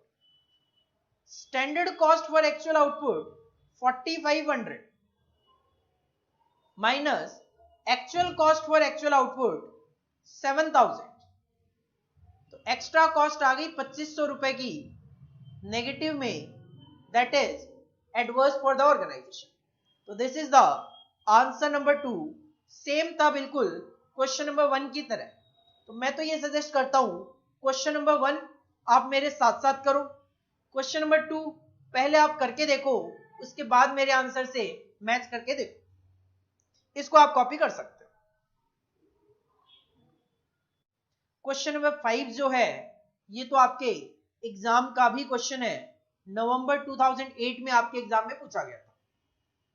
UV limited presents the following information for नवंबर 2012। एक particular month नवंबर 2012 का हमारे पास कुछ data given है। Budgeted production, budgeted कह दो standard production कह दो, एक ही बात है, ऑफ प्रोडक्ट P। आप जो प्रोडक्ट बनाते हो उस प्रोडक्ट का नाम है P और आपने सोचा 200 यूनिट बनाएंगे, तो स्टैंडर्ड आउटपुट पता चल गया 200 unit. Standard consumption of raw material 2 kg पर यूनिट ऑफ P। आपने मटेरियल का कंजम्पशन सोचा कि प्रोडक्ट की 1 यूनिट को बनाने के लिए 2 kg रॉ मटेरियल लगेगा, तो 200 यूनिट बनाने की सोची तो 1 यूनिट के लिए 2 kg, तो 200 के लिए 400 kg लगेगा। और standard price of material A, product का नाम है P और उसको बनाने के लिए जो मटेरियल यूज होता है उसका नाम है A। आपने सोचा कि मटेरियल A जो है वो मार्केट से परचेज कर लिया जाएगा 6 रुपए पर केजी। ये सारा का सारा आपका स्टैंडर्ड था। एक्चुअल में क्या हुआ? Actually 250 units of P were produced. सोचा था 200 यूनिट बनाएंगे, लेकिन एक्चुअल में आपने 250 यूनिट बनाई। इसका मतलब आपका स्टैंडर्ड आउटपुट और एक्चुअल आउटपुट वेरी कर गया। इसका मतलब हमें डेटा फॉर मटेरियल वेरिएंसेस बनाना पड़ेगा। And material A was purchased at ₹8 per KG. Material A आपने सोचा तो था 6 रुपए पर केजी में परचेज करोगे, लेकिन परचेज किया 8 रुपए में। कॉस्ट ज्यादा इनकर हो गई, that will be adverse for the organization. लेकिन कंजम्पशन जो है मटेरियल का वो केवल और केवल 1.8 केजी पर यूनिट ही किया, जबकि सोचा था 2 केजी। तो प्रोडक्शन मैनेजर के पॉइंट ऑफ व्यू से तो काम अच्छा हुआ है, 2 केजी की बजाय केवल 1.8 केजी रॉ मटेरियल यूज हुआ। लेकिन परचेज मैनेजर के पॉइंट ऑफ व्यू से काम एडवर्स हुआ है, क्योंकि 6 रुपए की बजाय 8 रुपए पर केजी मटेरियल परचेज किया गया। क्वेश्चन की रिक्वायरमेंट पे थोड़ा ध्यान देना। Calculate the material cost variances है ये। अभी तक जो आपने पीछे 3 क्वेश्चन किए थे, फर्स्ट सेकंड थर्ड, क्वेश्चन ने कहा मटेरियल कॉस्ट वेरिएंस, तो हमने एक सिंगल वेरिएंस कॉस्ट वेरिएंस ही कैलकुलेट करके दिया। यहां पे ये कहता है material cost variances. Material cost variances वैसे तो टोटलिटी में 5 होते हैं, लेकिन हमने अभी 3 डिस्कस किए हैं, तो हम 3 वेरिएंसेस यहां पे निकालेंगे। कॉस्ट वेरिएंस, उसके 2 पार्ट, प्राइस और यूसेज वेरिएंस। चलो जी मूव ऑन करते हैं आंसर नंबर 5 पे। आंसर नंबर 5, जैसे हमने पहले ही एनालाइज कर लिया, स्टैंडर्ड आउटपुट है 200 यूनिट और एक्चुअल आउटपुट है 250 यूनिट्स, तो हमें डेटा फॉर मटेरियल वेरिएंसेस बनाना पड़ेगा। चलो जी बनाओ, डेटा फॉर मटेरियल वेरिएंसेस बनाओ।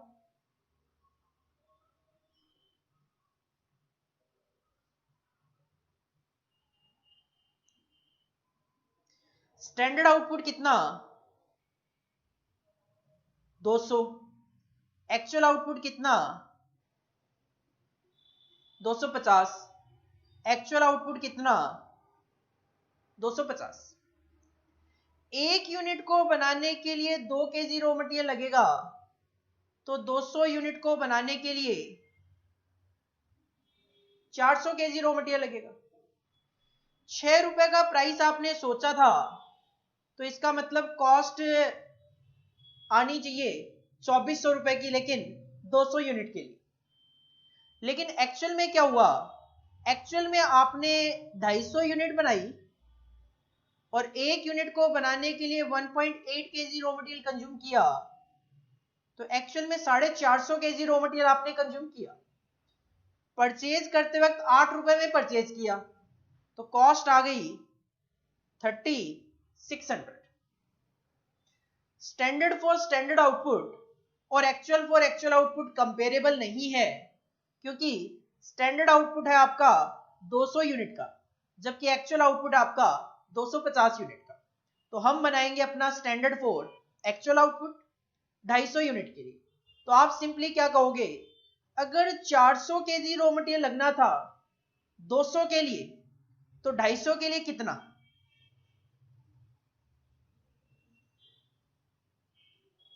अगर 400 केजी रॉ मटेरियल लगना था 200 यूनिट को बनाने के लिए, तो 250 यूनिट को बनाने के लिए इट शुड बी 500 केजी। तो 500 केजी रॉ मटेरियल लगना चाहिए था, 500 केजी रॉ मटेरियल लगना चाहिए था।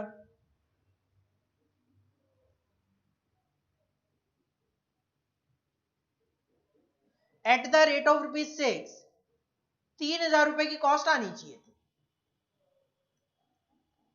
इसकी अब कोई रेलेवेंसी नहीं है अपने लिए। सबसे पहले हम कैलकुलेट करेंगे मटेरियल कॉस्ट वेरिएंस। फॉर्मूला होगा हमारा standard cost for actual output minus actual cost for actual output. Cost आनी चाहिए थी 3,000, एक्चुअल में कॉस्ट आ गई 3,600, 600 रुपए की कॉस्ट ज्यादा आ गई। ज्यादा आ गई मतलब adverse for the organization 600। Second, इसके दो पार्ट, प्राइस और यूसेज।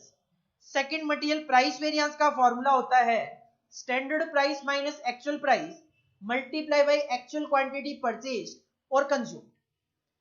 स्टैंडर्ड प्राइस 6 रुपए हमने सोचा था, लेकिन एक्चुअल में 8 रुपए में परचेज किया, 2 रुपए पर केजी एक्स्ट्रा कॉस्ट लग गई। और कितनी क्वांटिटी? 450। क्वेश्चन में परचेज क्वांटिटी और कंज्यूम क्वांटिटी डिफर नहीं कर रही, तो ये सीधा सीधा आपका आंसर आ गया 900 एडवर्स। लेकिन हमने पीछे ही देखा था, प्रोडक्शन मैनेजर ने तो अच्छा काम किया था, 2 केजी रॉ मटेरियल जहां यूज होना था 1.8 केजी रॉ मटेरियल यूज किया। तो मटेरियल यूज होना चाहिए था 500 केजी और एक्चुअल में यूज किया प्रोडक्शन मैनेजर ने केवल 450। तो material usage variance is equal to standard quantity of material 500, actual quantity of material 450 into standard price 6 रुपए, दैट विल बी 300 फेवरेबल। और हमने स्टार्टिंग में जब फॉर्मूले देख रहे थे कहा कि मटेरियल कॉस्ट वेरिएंस के दो पार्ट है, यूसेज और प्राइस। तो प्राइस वेरिएंस है 900 माइनस में और यूसेज वेरिएंस है 300 पॉजिटिव में, तो कॉस्ट वेरिएंस कितना हो गया? 600 माइनस में, दैट इज एडवर्स। तो material cost variance will be equal to price plus usage जब जब आप यहां पे actual quantity of material consumed लोगे, और इस क्वेश्चन में तो कंज्यूम्ड और परचेज क्वांटिटी वेरी कर ही नहीं गई। तो this is the answer number 5 जो आपके एग्जाम में नवंबर 2008 में पूछा गया था। 3 मार्क्स का ही पूछा गया था शायद, जहां तक मुझे याद है उस टाइम पे। लेकिन आज के टाइम पे हमारे एग्जाम में 5 नंबर से छोटा क्वेश्चन प्रैक्टिकल नहीं आ रहा। मोस्टली क्वेश्चन हमारे एग्जाम में 5 नंबर या 10 नंबर के आते हैं प्रैक्टिकल क्वेश्चन।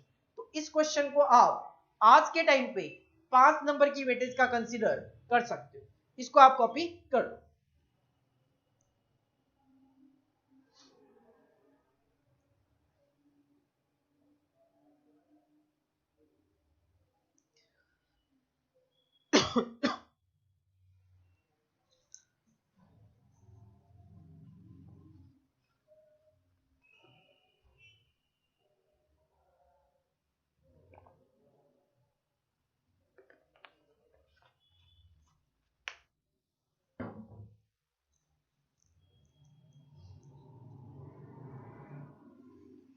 हाँ जी, नेक्स्ट क्वेश्चन पे मूव करते हैं। Question number 6।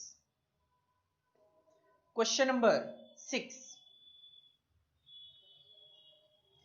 Calculate material variances cost price usage from the following details. Standard quantity of material for producing 1 unit of finish product, finish product का नाम है P, इज 5 kg। तो standard output set हो गया 1 unit और 1 unit को बनाने के लिए मटेरियल का स्टैंडर्ड सेट हो गया 5 kg। स्टैंडर्ड प्राइस 6 रुपए पर केजी, स्टैंडर्ड प्राइस भी पता चल गया। एक्चुअल में क्या हुआ? During a particular period 500 units of P were produced. Actual में आपने 500 यूनिट प्रोड्यूस की और एक्चुअल में जो मटेरियल आपने कंज्यूम किया 2700 केजी रॉ मटेरियल कंज्यूम किया और उसकी कॉस्ट आ गई 16,200। अगर 16,200 रुपए की कॉस्ट है 2700 केजी की, तो 6 रुपए आपका प्राइस रह गया। क्वेश्चन की रिक्वायरमेंट है मटेरियल वेरिएंसेस निकाल के देने हैं, तो इस सिचुएशन में हमें मटेरियल वेरिएंसेस के नाम भी पता होने चाहिए कि पहले कॉस्ट वेरिएंस और उसके दो पार्ट प्राइस और यूसेज वेरिएंस होते हैं। अभी तक तो हमें इतना ही पता है। मूव करते हैं आंसर नंबर 6 पे। आप देख सकते हो क्वेश्चन में स्टैंडर्ड आउटपुट है आपका 1 यूनिट, जबकि एक्चुअल आउटपुट है आपका 500 यूनिट। तो डेटा फॉर मटेरियल वेरिएंस तो बनाना पड़ेगा, जो कि ऑलमोस्ट आपको 90% क्वेश्चन में बनाना ही पड़ेगा, इवन 95% क्वेश्चन में ही बनेगा। तो आप बनाओगे data for material variances, standard for standard output, standard for actual output and actual for actual output.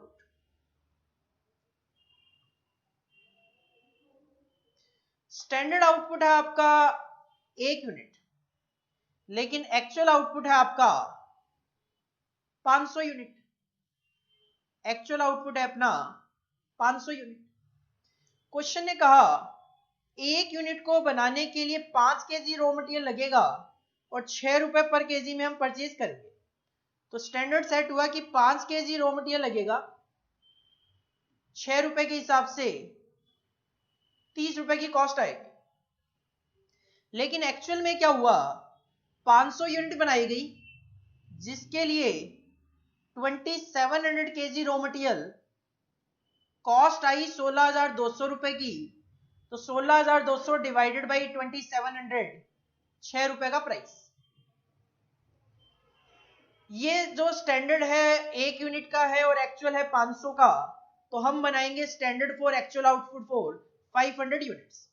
तो आप कहोगे अगर 5 केजी रॉ मटेरियल लगना था 1 यूनिट के लिए, तो 500 के लिए इट शुड बी 2500, जिसकी कैलकुलेशन शो कर देते हैं कि 5 केजी अगर रॉ मटेरियल लगना था 1 यूनिट को बनाने के लिए, तो 500 यूनिट को बनाने के लिए it should be 2500 KG. 2500 KG raw material लगना था। 2500 केजी रॉ मटेरियल लगना था, 6 रुपए के हिसाब से कॉस्ट आनी चाहिए थी 15,000 की, लेकिन कॉस्ट आ गई 16,200। तो 1,200 रुपए की कॉस्ट जो एक्स्ट्रा आ गई, this is our cost variance. तो material cost variance is equal to standard cost for actual output 15,000 minus actual cost for actual output 16,200। तो ये आ गया अपना 1,200 रुपए एडवर्स। कॉस्ट वेरिएंस के दो पार्ट प्राइस और यूसेज। प्राइस वेरिएंस का formula standard price minus actual price. Standard price भी 6 रुपए और एक्चुअल प्राइस भी 6 रुपए।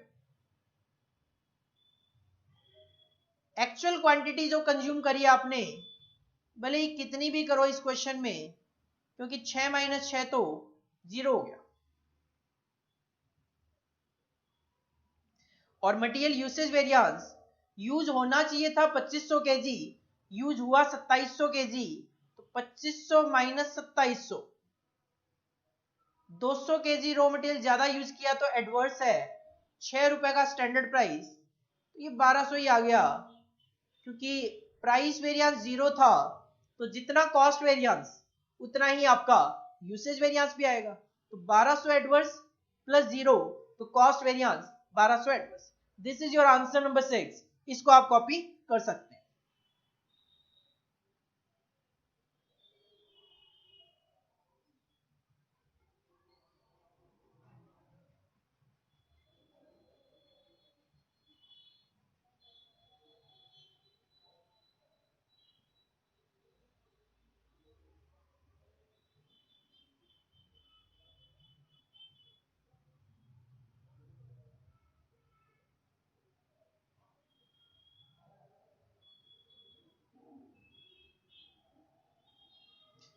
नेक्स्ट क्वेश्चन पे मूव ऑन करते हैं। Question number 7।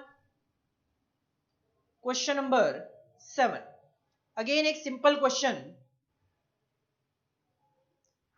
फॉलोइंग डिटेल्स, और एग्जाम का क्वेश्चन जून 2009 में आया था। 2009 में जून में हुए थे हमारे एग्जाम, क्योंकि 2009 में इलेक्शन थे, उसकी वजह से।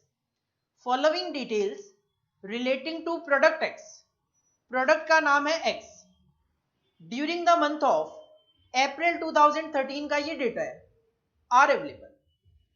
Standard cost per unit of X, product X की एक यूनिट को बनाने के लिए स्टैंडर्ड कॉस्ट का डेटा है कि मटेरियल 50 केजी लगेगा और 40 रुपए पर केजी इसकी कॉस्ट होगी। तो इसका मतलब 2000 रुपए की कॉस्ट आएगी एक यूनिट को बनाने के लिए, ये स्टैंडर्ड था। एक्चुअल में आपने एक की बजाय 100 यूनिट बनाई, एक्चुअल में मटेरियल की कॉस्ट आई 42 रुपए पर केजी, स्टैंडर्ड था 40। मटेरियल प्राइस वेरिएंस जब कैलकुलेट किया गया तो 9800 एडवर्स आया, और जब मटेरियल यूसेज वेरिएंस कैलकुलेट किया गया तो 4000 फेवरेबल आया। क्वेश्चन की रिक्वायरमेंट है calculate the actual quantity of material consumed during the month of April 2013।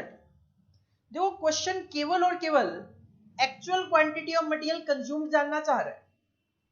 अगर मैं बात करूं मटेरियल प्राइस वेरिएंस के फॉर्मूले की, मटेरियल प्राइस वेरिएंस का फॉर्मूला होता है स्टैंडर्ड प्राइस, जो कि क्वेश्चन में 40 रुपए गिवन है, माइनस एक्चुअल प्राइस जो कि क्वेश्चन में 42 गिवन है, multiply by actual quantity of material consumed, और प्राइस वेरिएंस गिवन है 9800, और क्वेश्चन ने पूछा ही actual quantity of material consumed है।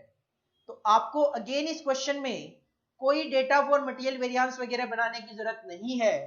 आप सीधा सीधा मटेरियल प्राइस वेरिएंस का फॉर्मूला अप्लाई करोगे तो आपको आंसर फाइंड आउट हो जाएगा। मूव ऑन करते हैं आंसर नंबर 7 पे, जो कि एक छोटा सा आंसर है। आप लगाओगे मटेरियल प्राइस वेरिएंस का formula, standard price minus actual price multiply by actual quantity of material. Standard price 40 रुपए, एक्चुअल प्राइस 42,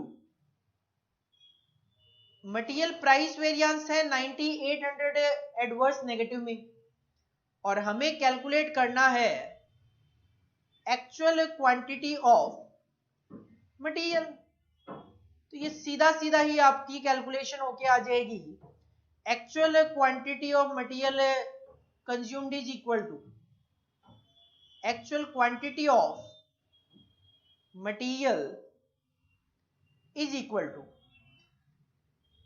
ये माइनस 9800 और ये हो गया आपका डिवाइडेड बाई 2। तो ये सीधा सीधा आपका आंसर आ गया 4900 केजी। आपने जो एक्चुअल में मटेरियल यूज किया है उसकी क्वांटिटी जो है दैट इज 4900 केजी, और यही तो क्वेश्चन की रिक्वायरमेंट भी थी। इसको आप कॉपी कर दो।